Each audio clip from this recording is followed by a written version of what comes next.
Welcome to my channel.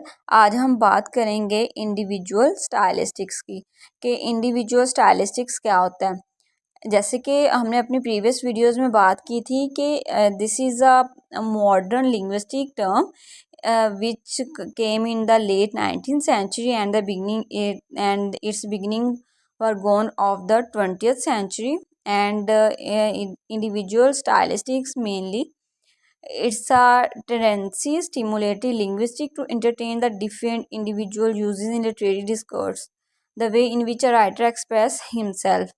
Individual stylistics simply means the way in which writer describe himself by जब वो read करता है तो वो क्या करता है उसमें डिफरेंट जब वो रीड करता है तो वो अपने आप को उसके अंदर प्रेजेंट करता है कि जब वो कोई चीज़ रीड कर रहा होता है तो उसको अपने में क्या वो चीज़ें या पॉइंट नज़र आ रहे होते हैं वो हमारा इसमें आएगा।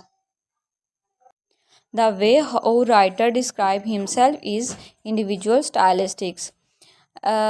जैसे कि यहाँ पे नज़र आ रहा है कि there is a revival of Cereso's conception of style as an expression of personality. It is an expression of personality. This way of entertaining the language of literature is known as individual stylistics. So हमने individual stylistics को discuss कर लिया। Hope so आप लोगों को समझ आ गई होगी।